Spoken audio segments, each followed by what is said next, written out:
And ayan. So, diretso na to, Vibs. Oo, push mo na. Ayan, push na to. Okay, so welcome to everyone. And I have here, nag-iisip ako, sabi ko, ano bang intro ko kay Viv? Naalala ko, ikaw yung una kong big group leader sa CCF. Yeah. First ever, di ba? From engaged kami noon, tapos nung kinasal, di ba? Engaged pa lang kami. Tapos kinasal. Tapos ayun, ikaw yung una kong big group leader sa sa CCF. Tapos, nung pinagpipili ko talaga tong topic na to, sabi ko, Lord, sino pwede kong i-invite sa topic na starting over? Tapos pinaalala ka ni Lord sa akin kasi na yung time na rin yun, meron kang vlog na nawala. Oo. Yun. Tapos nung kinuwento mo yun sa akin, nakita ko yung, syempre, yung panghihinaya. Pero parang nakita ko rin naman sa'yo na it doesn't end there.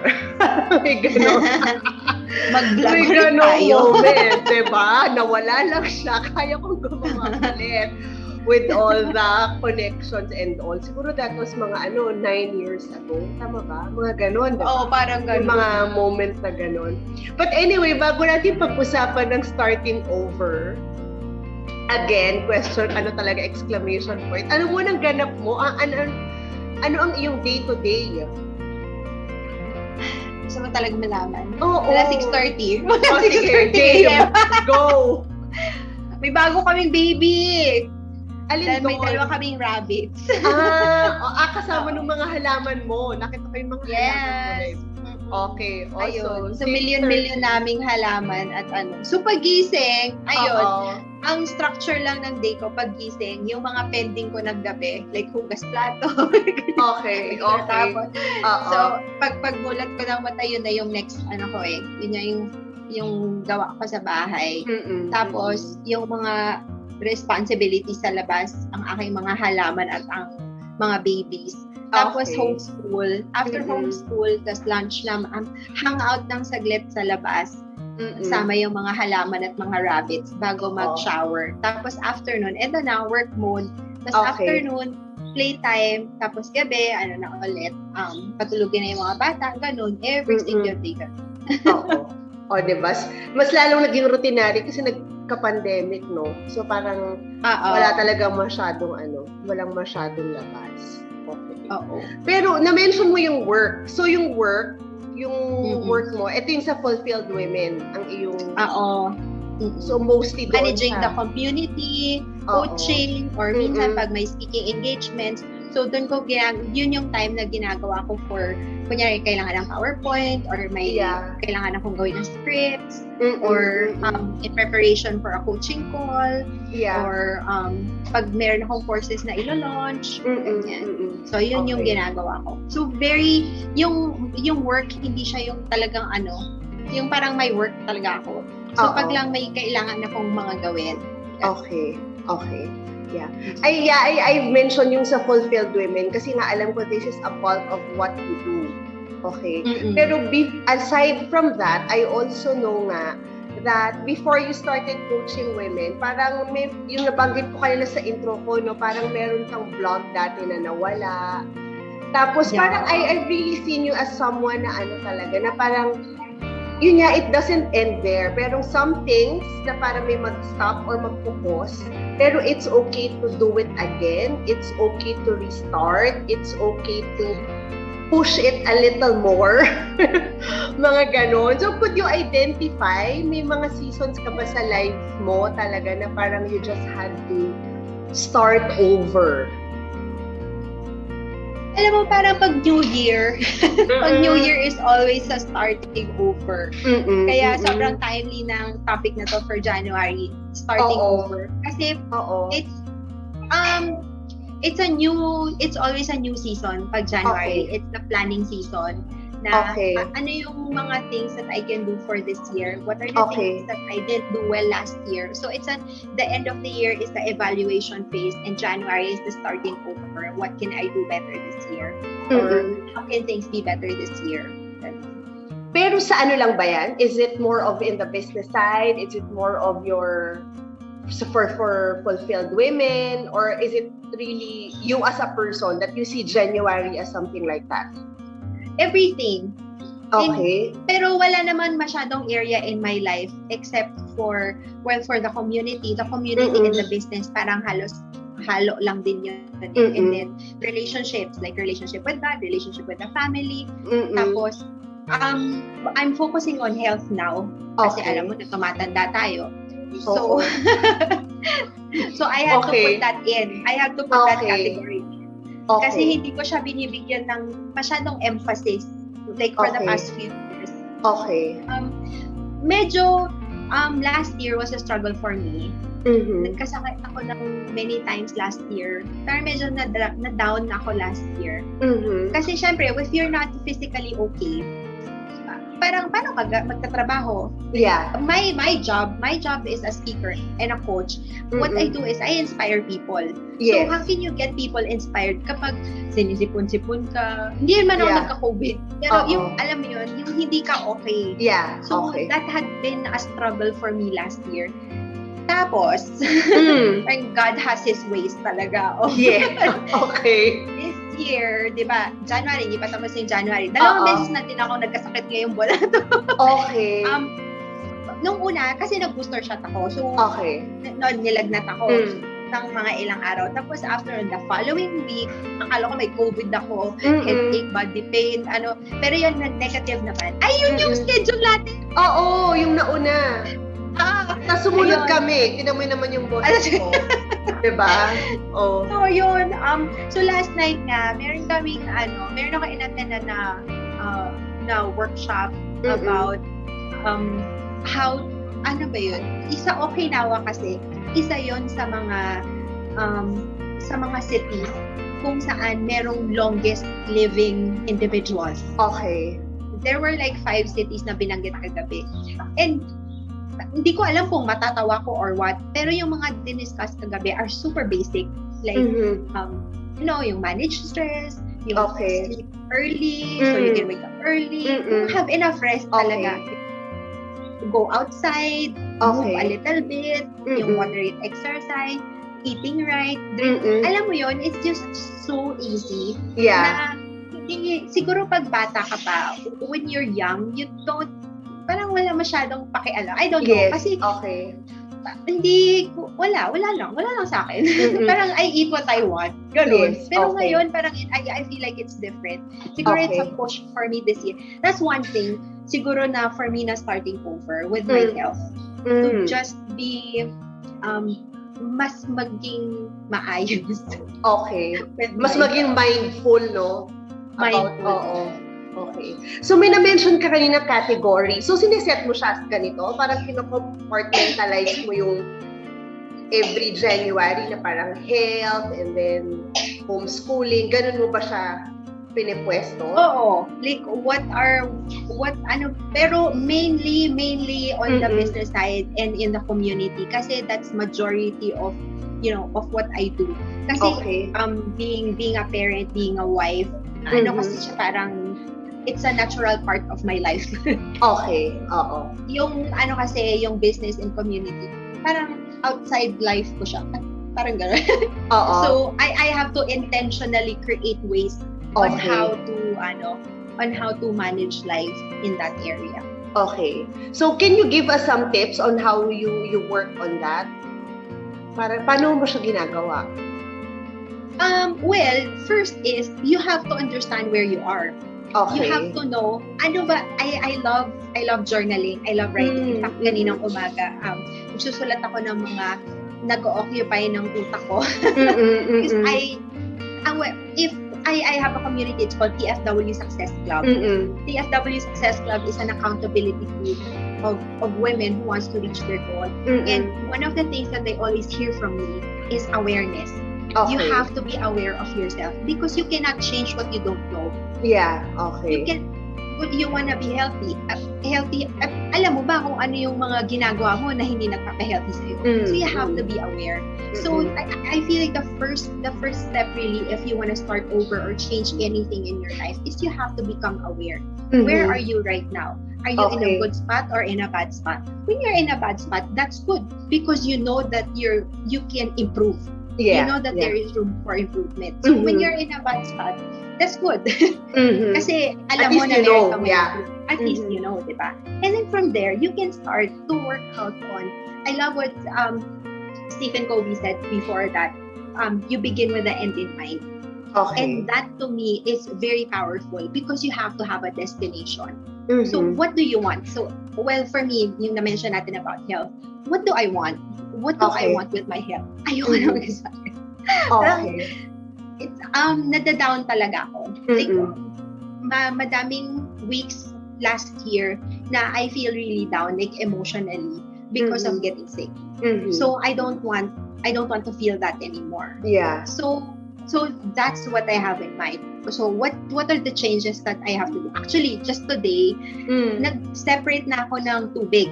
Kasi gusto kong i-track yung water. Water, yeah. Kasi last year din, parang health na talaga yung, tumatanda na talaga.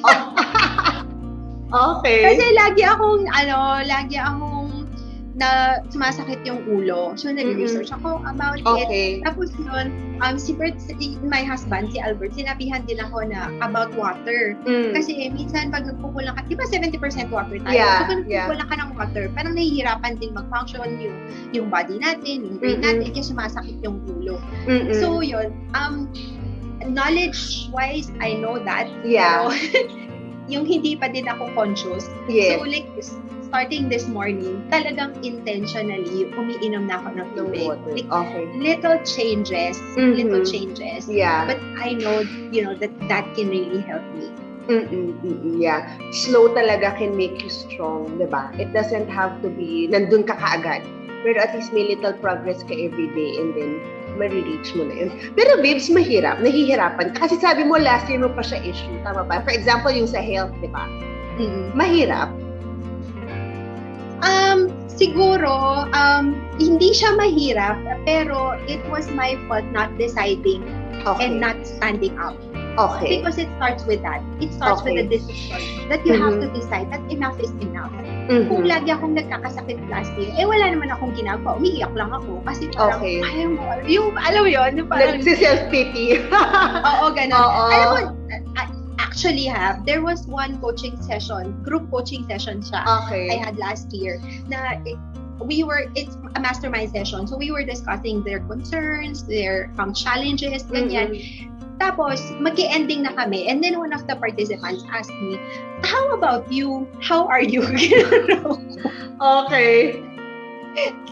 Parang siguro na-feel din nila na parang hindi din ako okay. And then I started opening up about my migraines, about yung hindi ko maintindihan, lagi sumasakit yung ulo ko, ganyan. Nakaka-frustrate, na-frustrate na ako. So yun, parang wala lang, parang nakakatawa lang na makikita talaga siya. It really shows. And at that time, parang hindi pa din ako nag-decide. Hindi pa rin ako, parang dead ma pa lang din. Hinayaan ko pa lang nang sumakit-sakit yung ulo ko, ganyan. Hindi pa, ang dami nilang advice na binigay, hindi ko ginawa. Okay. So, ang 2 words yung nakuha ko sa'yo, una, be aware of your present situation. Tama ba? And number 2, decide. Yes. Diba? Sobrang importante yung decide. Okay. And how do we make sure kaya that we could remain consistent with our goals, with kasi sabi mo rin kayo na parang you have to know yung end na gusto mo, di ba? Yung product na gusto mo. Ako minsan, totoo naman yun, di ba? Pero ako personally, coaching ito. Yung consistency, di ba? Parang alam mo naman na ganito ka na, nag-decide ka na ganito. Pero for some reasons, when you are a mom and a wife, di ba, life happens in between your goals and in between yung mga gagawin ko na talaga to. Because, other things matter pa rin, di ba? Parang may makukuha pa rin sa mga bagay na to. So, paano yung consistency on this aspect? Yeah. there are different ways. One way is for you to have an accountability, like accountability group, accountability partner, someone who is also going through that. Now, like for me, someone who also wants to be healthy, someone who also wants to drink water. Drink water. And be healthier. Kanina umaga nga, bukas pa niya i-check out kasi bukas pa yung sale ng green tea. So, parang we're really awareness talaga yun. So, anyway, yun. Number 1 is really accountability. So glad kasi, yun nga, I also have a group whom I can talk to about it. And I can share with. Kasi share ko din kagabi the struggles that, that I'm having. So, number 1 is accountability. Another one is, there's a strategy. It's called the paperclip strategy. Okay. For those of you who are visual. So, if you are going to try to create new habits, mag-get 2 jars or dalawang. Sana transparent. Dapat transparent para nakikita mo siya. Nakikita mo. And then, have paper clips on 1 jar. And then, every time, kunyari for me, drinking water. Yun na talaga example natin. Diba? Drinking water. Hindi ko in-expect na doon pupunta tong conversation natin. So, panatalo natin yung title. So, anyway, doon talaga na-emphasize, no? So, anyway, kunyari yun na lang na example na drinking water. Okay. What I want, the new habit that I want is to be able to drink at least 1 liter of water. So, 2 jars. So, every time that I get to drink 1 liter of water every day, pagdating ng gabi, I'm gonna put 1 paper clip to the other jar. Okay. The following day, pag nagawa ko ulit siya, I'm gonna put 1 paper clip to the other jar. Okay. And see the magic happens.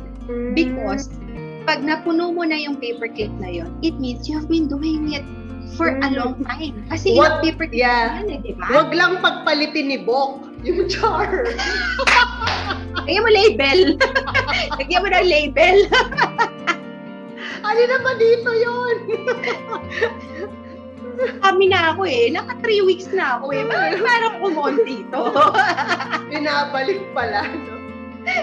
Ano siya kasi if you are visual, parang mas mafe-feel mo yung celebration na, grabe, ang saya naman.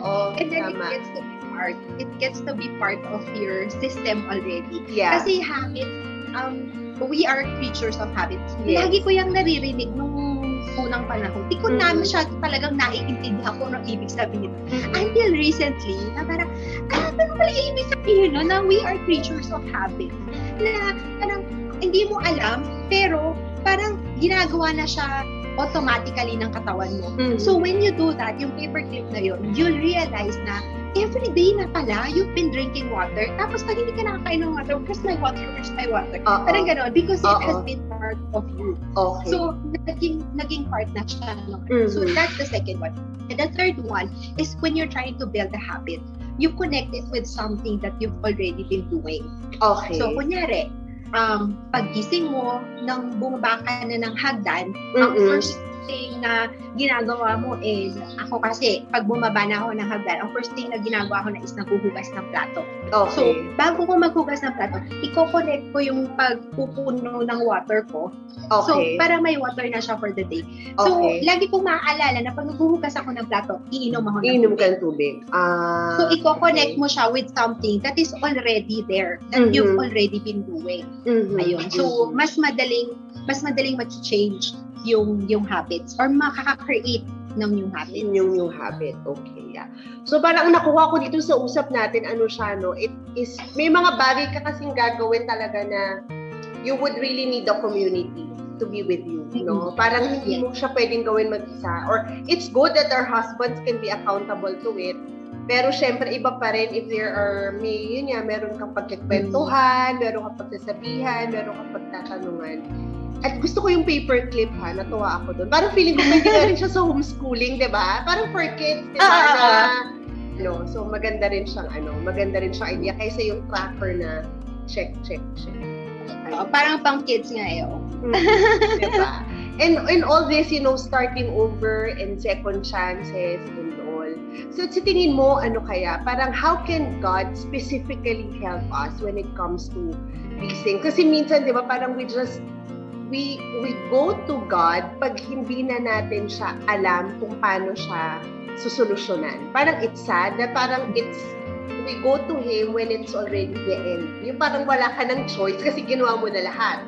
In the first place, yung parang dapat kasama natin siya from the very beginning pa lang. Parang hindi siya dapat dun sa dulo lang. Parang hindi siya dapat last resort.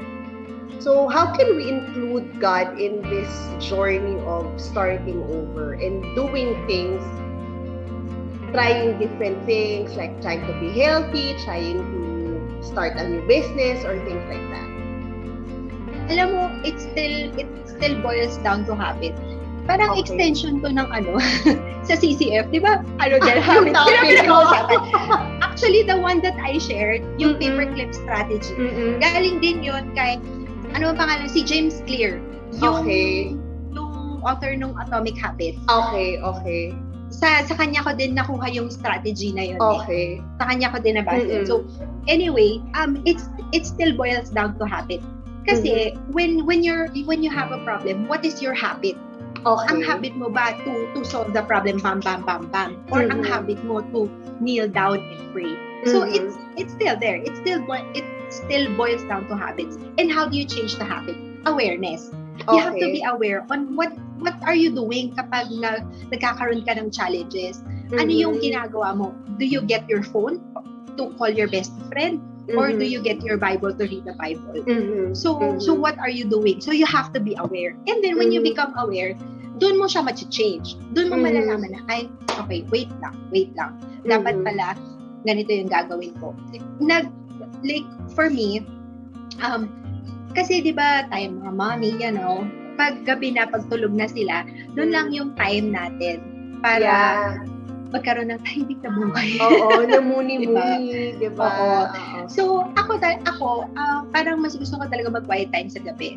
Pero, minsan, pag ang nagiging habit ko, mag-check mo na ng Facebook, tapos, aantokin na ako, kasi dahil habit siya na mag-quiet time ka bago matulog, maaalala ko na hindi pa ako nagka-quiet time. So, antok ka na, pag nag-quiet time ka, parang di mo na masyadong, parang droggy na di mo na masyadong maintindihan, di ba? Kasi inaantok ka na.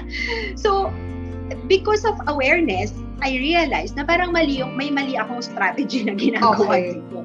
So, I had to do it in the morning. Na bago pa man kung ano man yung gawin ko, kasi ako, ang habit ko din in the morning, mag-check ng Facebook, mag-check ng WhatsApp, ganun.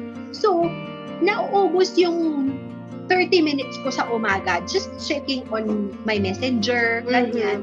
So, I became aware na ganun yung nangyayari sa buhay ko ng umaga. Yeah. I had to change it na, sandali, dapat mag-quiet time muna ako ng morning.